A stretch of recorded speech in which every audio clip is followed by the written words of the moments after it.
Yeah. So how did you come into business with Ephraim? Right. So after about a year of him working on his own, we bumped into each other at a mutual friend's house. We went there to smoke weed, and he asked me, as people do, what are you doing these days? And I told him about my bedsheet business, about the SD card business. And he says to me, a lot of the stuff you're doing, a lot of the skills that you have, in your businesses, they could be applied to the business I'm in, finding suppliers overseas, arranging logistics, figuring out the financing, et cetera, et cetera. But I bet I'm making way more money than you. So you should come work with me because I could use a smart guy like you. You could help me expand my business. And I said, well, how much money have you made? And he says to me, he's like, you know what? I'm going to tell you, but not because I'm bragging. I'm not bragging. I'm just going to tell you to inspire you. Okay. And he opens up his computer and he logs into his computer and he shows me his bank account and he has $1.8 million in the bank. And he was 18 years old at the time. He'd been working for 1 year. Wow. And I thought, wow, he made almost $2 million in 1 year. And that's not even guns. That's just accessories for guns. War. He did a combination of things. Okay. He did a combination of things. He was some ammo, some guns, some accessories. He was doing a lot of a wide variety of things. And so I was like, wow, this guy, I was making decent money. I was, more than comfortable, but I wasn't making millions. And so I thought, well, he obviously knows something I don't. I said, okay, I'm in, teach me what you know. And so he started teaching me the whole federal contracting system, how to identify solicitations that we have a chance of winning, et cetera, et cetera. And at first, the idea was that I would just expand his business, go into a field that he wasn't in. So he would do the guns and I was going to focus on fuel. Because fuel is a very large business, a lot of money spent on fuel, and it's something that's a consumable, so it's constantly needed to be replenished. And so the government actually lists fuel as something they're looking to buy from contractors? Absolutely. Why don't they just go to BP or Texaco or whatever oil giant Good question. is around? Right. So why don't they do that for everything, right? Why don't they go to Winchester to buy the ammo or or whoever? Yeah. So they do go directly to a manufacturer when it's a very specific item that only that one manufacturer can make. So they call that a sole source award, right? So when they want to buy an F-35 fighter jet, they have to go to Lockheed Martin. Yeah. They're the only ones who make it, right? And they have special rules for the sole source. Usually it's like a cost plus kind of thing where, the manufacturer will show them what their costs are and then they add a specific profit margin. Of course, that has all sorts of bad incentives for them to increase the cost. And that's where a lot of the bloat comes from. But for a fungible good, right, something that's the same no matter where you buy it from, like fuel or ammo to a lesser extent, they don't really care who they're buying it from. They just want the best possible price. And sometimes the BP or Chevron is the best price, but sometimes not, right? Because like, for example, let's say they wanted to buy clothing. They could go to the clothing manufacturer and say, manufacture these, 1 million pairs of pants for us, right? But there also could be the case where, let's say Macy's has 1 million pairs of pants sitting in a warehouse that they're desperate to get rid of. And they're willing to sell it below the cost that they paid for it because they just want to clear out their warehouse and they need the cash. So it makes sense for the government to put it out for open bid because they don't know what's out there and they don't know the various economic incentives of the various suppliers. So they know they get the best price when it's competition rather than going directly to the manufacturers. So how would someone like you undercut BP? Right. So a lot of times the large companies, they don't even bother to bid on the small contracts because it's just not worth their time. So, and there's even, and not necessarily even BP, but there's like distributors and stuff like there's a whole network of fuel distribution network.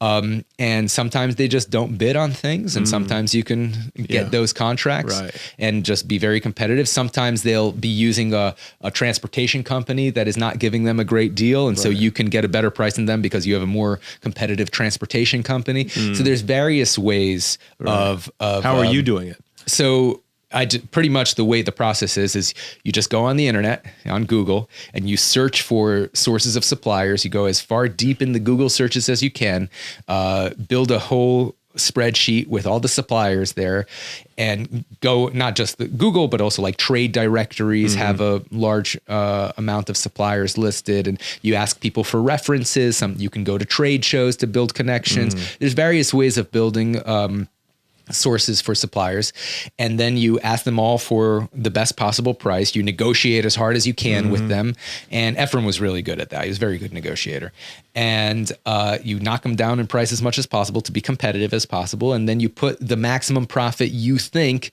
that you can win this contract under, and that varies depending on how well you know the industry. If you know the industry really well, and you know who you're competing against, and you know about what profit margins they put on their stuff, you could try to undercut them.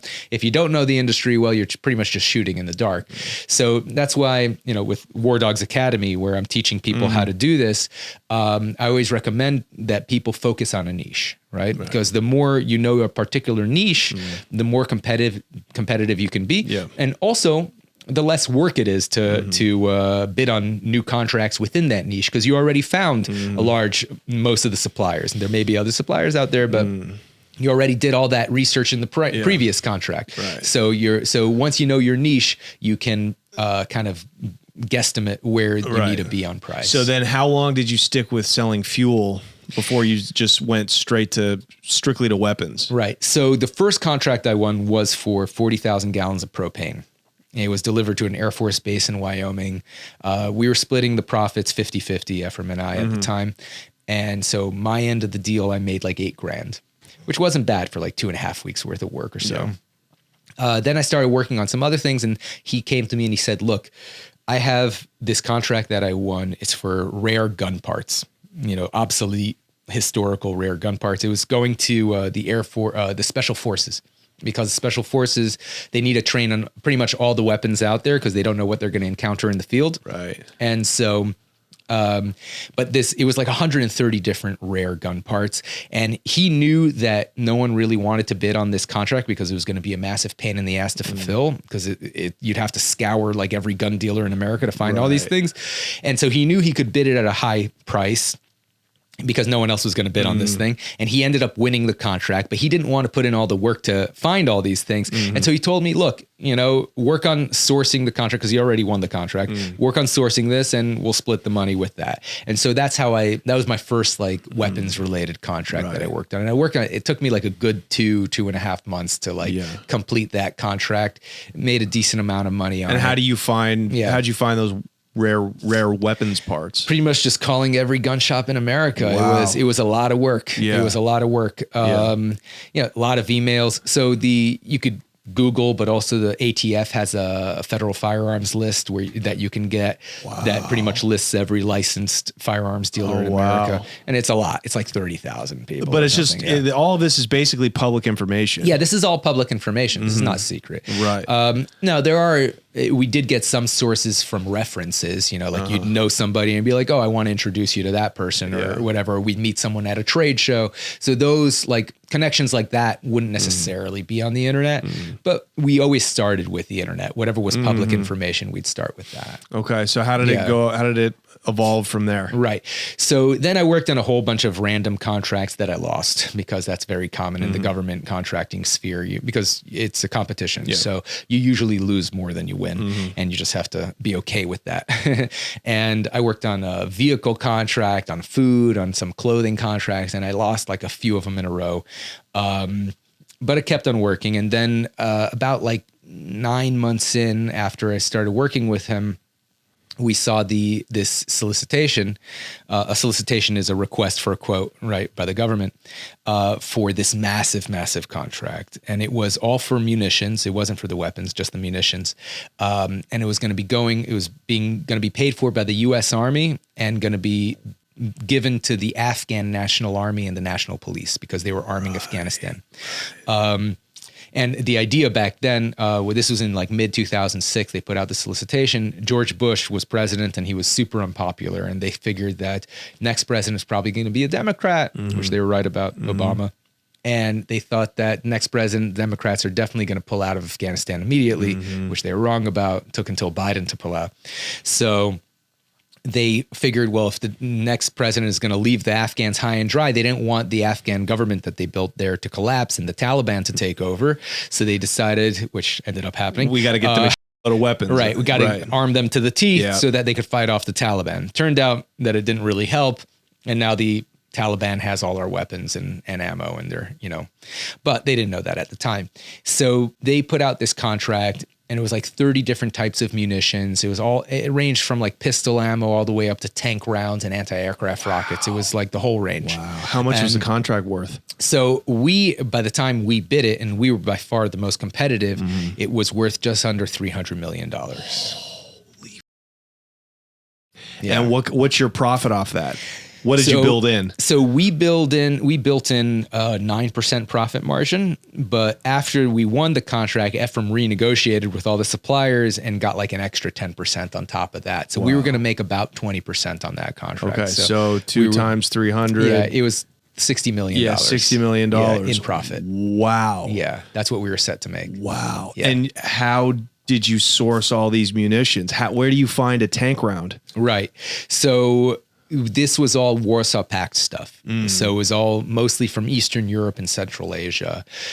So I pretty much Googled to see which companies make this. And there are trade directories, like Jane's is a very famous one. Army Technology is another one, where they list all the companies that make particular items. So you can like put in tank round and see what companies manufacture that.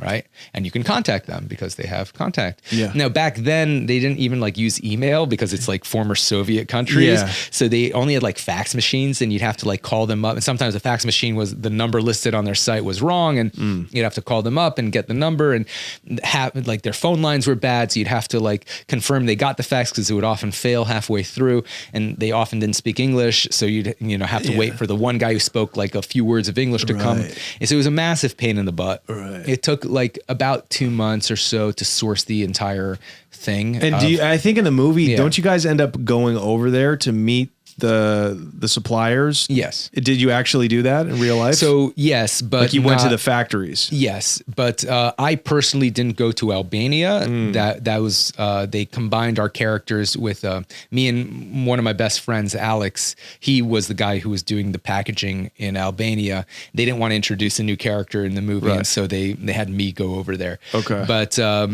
I went to other places. I've been like what countries between all of these different munitions makers? Give us the countries.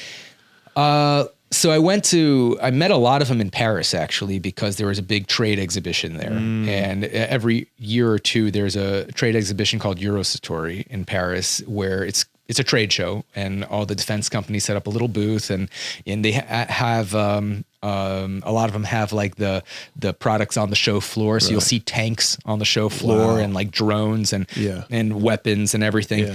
And so I met a lot of them through there. I went to South Africa, to India. What do they make in South Africa? So they have mainly. I went there. Well, they were making one particular sniper rifle that we were interested in.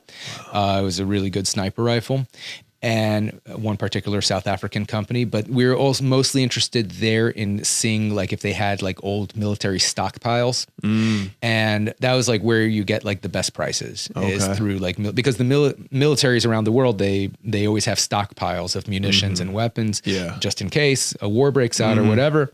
And after a certain amount of time, they want to buy new stuff because they're not like comfortable relying on stuff that's like over a certain amount of time old. And they're willing to sell the old stuff at really good prices. Right. So we were always on the lookout for military stockpiles because the U.S. Army, with every contract, they would specify like whether or not there was like an age limit on the ammo. So with the Afghan contract, this $300 million contract, there was no age limit.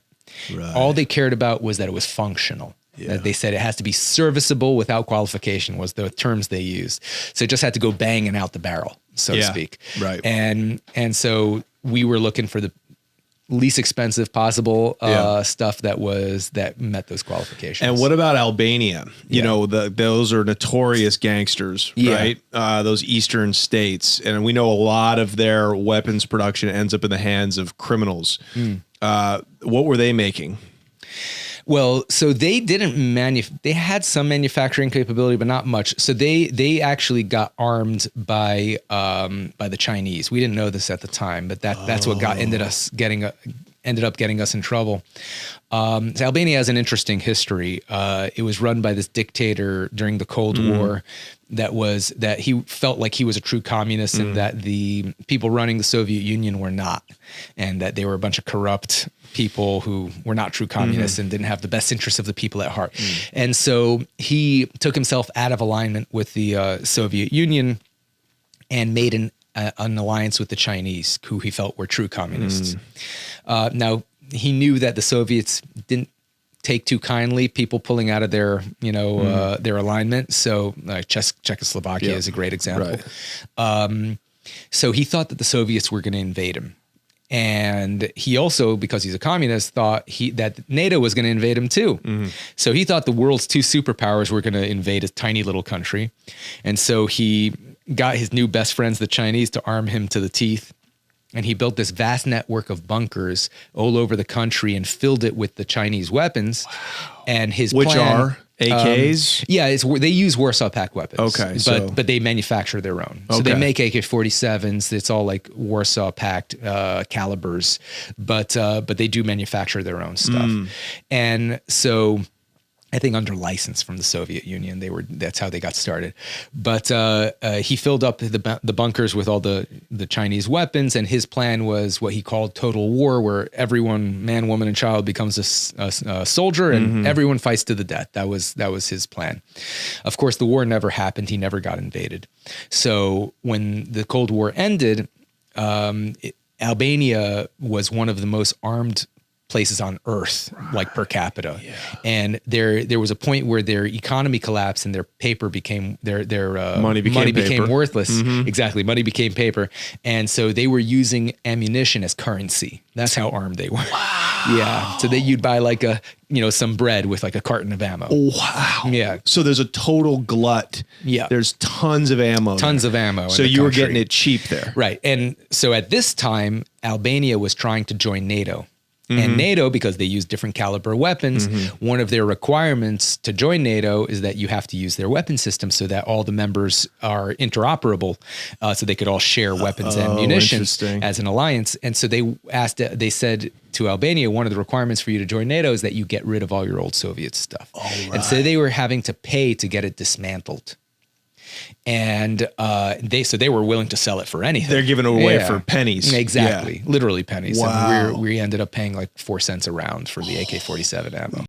Yeah. So you flew over there to Albania and you ordered how much ammo from them? So we got the deal from a Swiss arms dealer named Henry. In the movie, he's played by Bradley Cooper. Right. And Henry was good friends with the Albanian prime minister's son.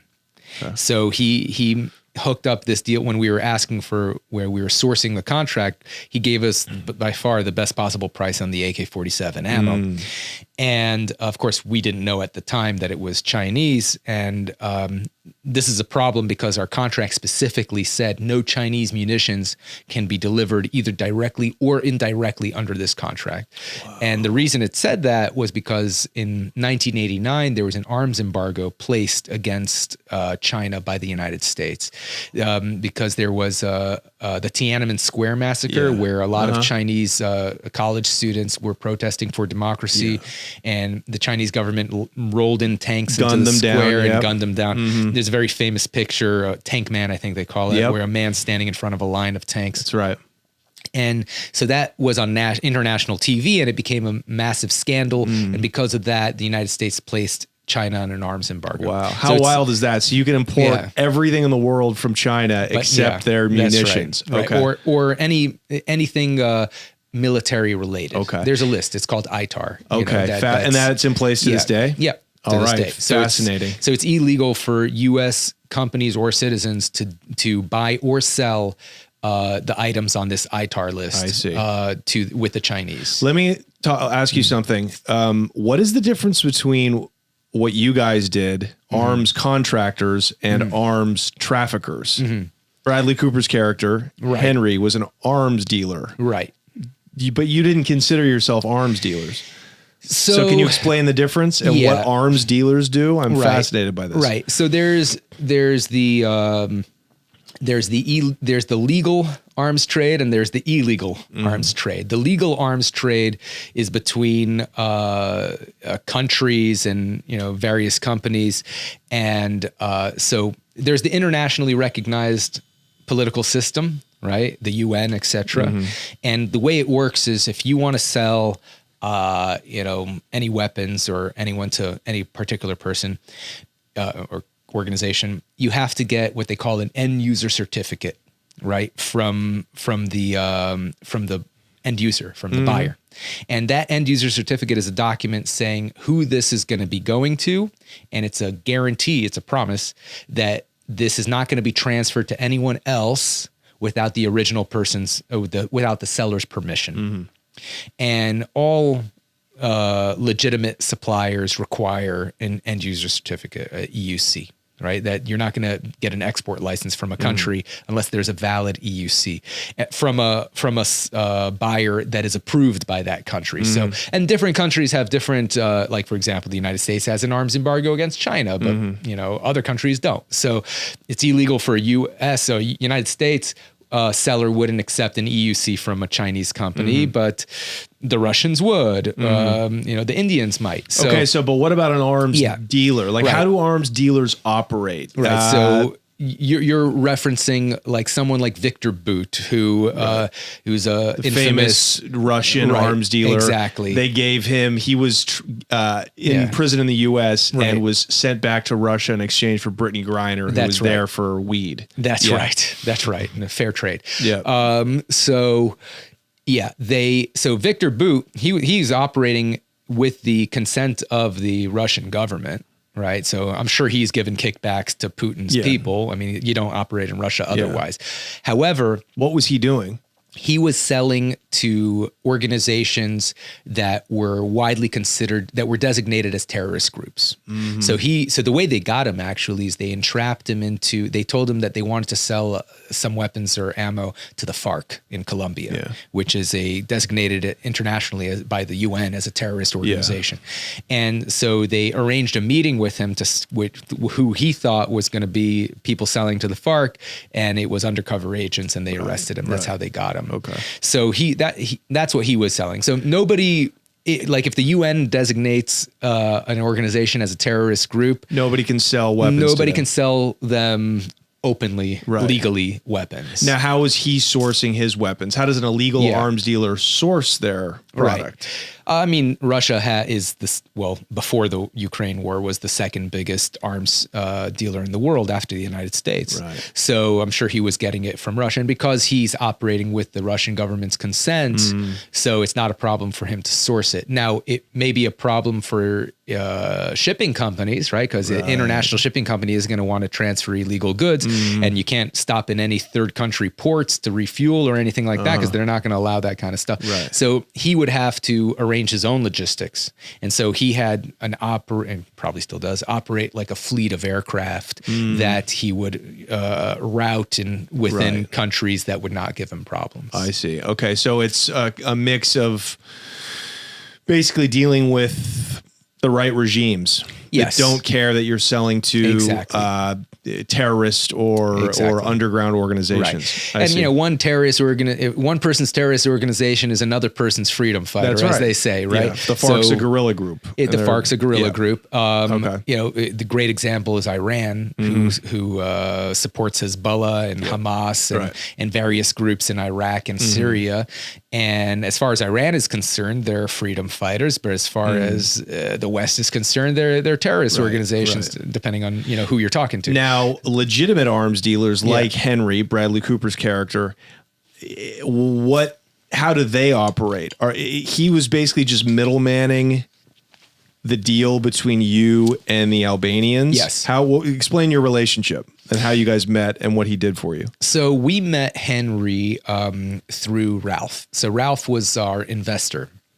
Ephraim met Ralph through his dad. His dad, I don't know how his dad knew Ralph, but I think they might have done some business together at some point. Yeah. When Ephraim won his first federal contract and he needed a financier, because the way the government works is they only pay you 30 days after you deliver. Yeah. Right. And most suppliers, particularly internationally, require payment before shipping. Right. So you need to float that. You need a big bank. Okay. Exactly. Just real quick on this massive contract, this $300 million contract, how much cash outlay investment was required on your end? So we had at the beginning of that contract, when we first won it, we had about $5 million in cash. Okay. Yeah, for the company, and we were able to finance it that way. And the way we did it was because we got what they call a factoring agreement with Wells Fargo, actually. What a factoring agreement is, when you deliver delivery to the government, they give you a DD-250 form. It's a receiving document that they sign off that they received the products and everything's good. And then you usually, in most cases, you submit that to the contracting officer, the government employee who's responsible for managing the contract, and then you get paid, right? Like 30 days later. Now, we wanted to get paid faster because we didn't have enough money to keep making deliveries on time if we would wait 30 days for each payment. So we got a factoring agreement with Wells Fargo, which meant we would submit that receiving report to Wells Fargo. They would pay us immediately. They would submit it to the government, and the government would pay Wells Fargo. I see. And Wells Fargo obviously charged a little bit of interest. Right. But off a $300 million deal, $5 million was the investment? Yeah. That's insane. Yeah, because we would only have to pay one aircraft at a time. Okay. So we had to ship everything by air freight because Afghanistan is a landlocked country, and it's surrounded by unstable countries like Pakistan, run by warlords and who would love to get their hands on our munitions. Right. So we had to fly everything in at great expense. Okay, hang on, put a pin in that. So a grenade pin in that. Yeah. How did you met Henry through, you had an investor now, Ralph. He's putting money in just so you guys can buy more and get more contracts. So he's financing the contract. He'd known Henry for a while. Like, I think they had done a deal where Henry had some connections, and I think the way their first deal was Henry had some connections in South Africa, and it was like illegal to import like weapons from South Africa because it was being like run by the apartheid regime. This is like in the early 90s, and they realized that the ATF only classifies the receiver of the gun as the weapon. So the receiver is the part that the bullet gets fired in. Okay. And so what they did is they bought a whole bunch of weapons from South Africa, very cheap because the South Africans were looking to get rid of them. They cut it up, removed the receiver, shipped all the other parts of the gun to the United States legally. Ralph had a factory. He manufactured just the receiver, put it all back together, and made a really good profit. So that was the first deal they did together. Okay. And so when Ralph started funding Ephraim, he and Ephraim was looking for sources for various contracts. He introduced him to Henry. Henry is from Switzerland. He's been doing the business since he was like 18 years old. So he's very connected all over the world. So he's got a network of connections with these nefarious or quasi-nefarious characters in all of these different states. Right. You know, in the Eastern Bloc. He's Swiss. He's neutral. So right, exactly. So meaning they have zero morals or zero ethics. We just deal whatever the money is. You know. So no fan of the Swiss people. Okay? They guarded Hitler's money, so they can all off. So they're the ones that basically he became like a middleman.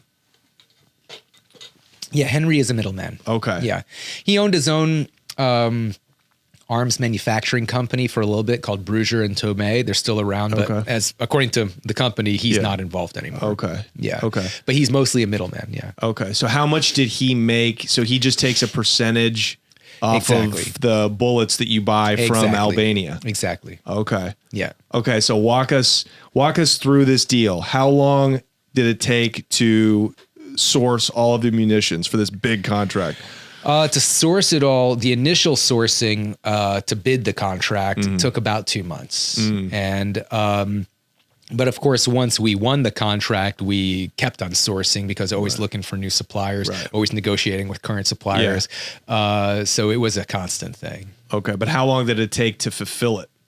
So we won the contract in early 2007. I think it was like January 27th, 2007. I remember these particular dates. Big day for me.